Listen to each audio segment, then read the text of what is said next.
Theaters are looking pretty uneventful between now and Christmas. All the big releases like Superman and F1 are in our rearview mirror, whereas exciting releases like the third Knives Out and Del Toro's Frankenstein have been swallowed by the streaming hellscape. Which means that between now and Avatar, we really can't do much other than twiddle our thumbs. Except there's a new horror release on the block. It feels like we say that every week. I mean, first it was Weapons, Sinners, Together. There have been more Hollywood horror releases in this one year than there have been comic book movies in the entire history of cinema. But while people constantly go on and on about superhero fatigue, you don't hear the same complaints leveled about horror. If only because for the most part, everyone can agree these movies are really good. Except me. I feel like the only reviewer in the world who didn't fawn over Sinners and Weapons. And now we've got the fourth and final Conjuring movie. A movie from the highest grossing horror franchise of all time. Higher than Alien, higher than The Exorcist or Final Destination. If you didn't know that, now you know.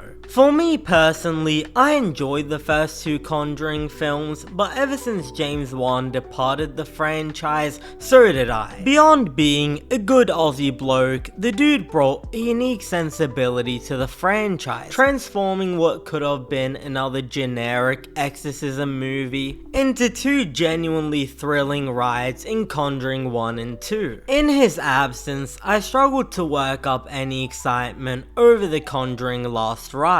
Like all other films in the series, we follow Ed and Lorraine Warren as they solve another demon-possessed mystery. Except unlike the other movies, Ed and Lorraine are now retired, so we need to do the whole thing where we spend the half of the movie pretending like we think they're gonna stay retired, but we all know where it's going. And boy, do they really drag this retirement part out. If you expect this to be one of those things where the characters are retired and like in the first 20 minutes they get back, how about you have to wait an hour to come and see what you paid to see? Instead of getting the horror film you came for, you need to endure 1 hour of a painfully boring family drama. The Warrens are retired and their daughter has a boyfriend and you get the gist. The filmmakers clearly wanted to delve deeper and deliver an emotional and satisfying resolution for the Warrens. Except they clearly overestimated how many people actually care about this family's personal life. No one, and I mean no one, buys a ticket to the Conjuring movies to see a bunch of people sit around a table and discuss a family vacation. We're here to see the actual demons and not the characters boring inner demons. While the Warren family sits around and takes their sweet time to actually unretire, we're cutting back and forth between them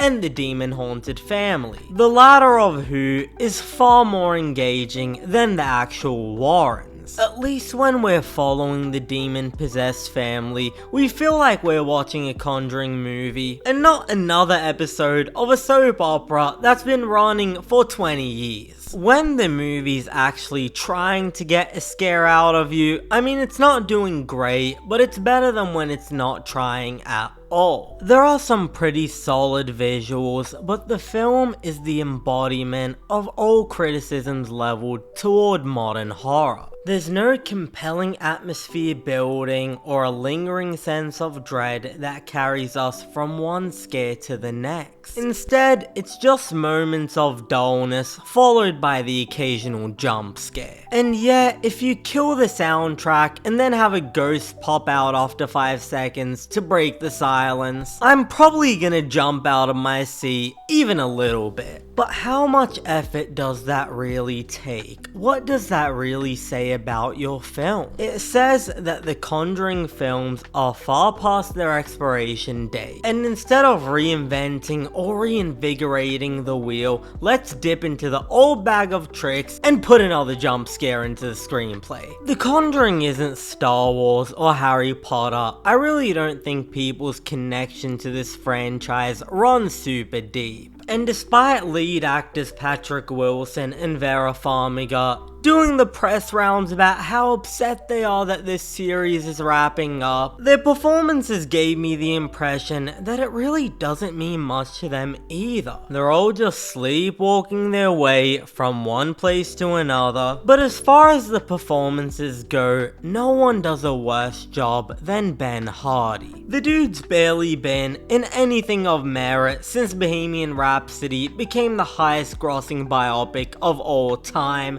and here it's easy to see why. In The Conjuring, he plays the boyfriend of the Warrens' daughter, and I think we're meant to root for him to win over their approval, but honestly, he just seems like a jerk. And I was really hoping that Patrick Wilson would go night owl and smack his face across the lawn. Unfortunately, he didn't, and all we're left with is a disappointing, mediocre horror film. One that I can't give higher than a 4 out of 10. Thanks for watching. If you enjoyed the video, be sure to hit the like button and subscribe to the channel for weekly TV and movie reviews. And if you've had the chance to watch The Conjuring Last Rites, let us know what you thought about it in the comments below. I'm Cinemike, and I'll see you next time.